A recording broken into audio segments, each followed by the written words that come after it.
Limited government and strong, safe families have been fundamental elements of American society since our founding, but they are under an unprecedented attack. One of President Obama's first acts after being inaugurated was to undo the Mexico City policy, first put in place by my old boss, Ronald Reagan. It banned federal funding of overseas abortions.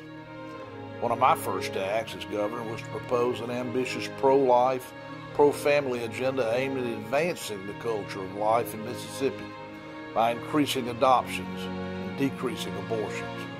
I'm proud that because of the 6 bills I signed that year, and the many I've signed since, Mississippi has been called the safest place in America for an unborn child by Americans United for Life. We've also made it easier to adopt in Mississippi.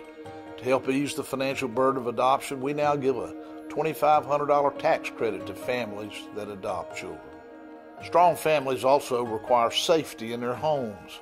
In 2006, Mississippi adopted the Castle Doctrine, ensuring our citizens have the right to defend themselves and their homes and businesses from criminals, even if it means the use of lethal force. Our Second Amendment right to keep and bear arms is vital to protecting ourselves and our homes from criminals.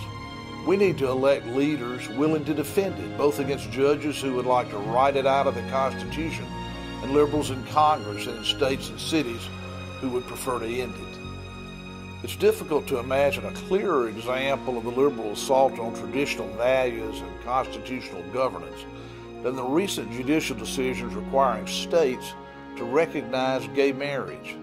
In 2000, over 7 million Californians voted to affirm that marriage was an institution between one man and one woman. A single federal judge sitting in San Francisco overturned the votes of 52% of Californians, essentially holding that the United States Constitution required gay marriage to be recognized as legal. We need leaders and judges who understand the Constitution is a limit on the power of government, not a tool to achieve liberal social policy goals that voters have rejected.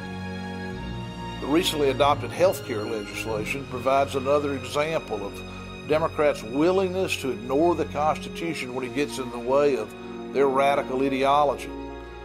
Never in the history of our republic has the federal government claimed to have the power to force all citizens to purchase a product whether they want it or not.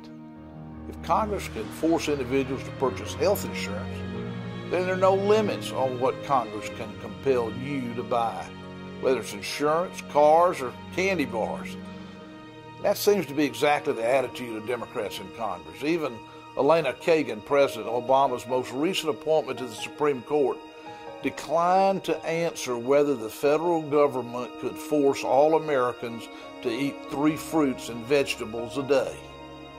That's not the limited government envisioned by the Founding Fathers and enshrined in our Constitution.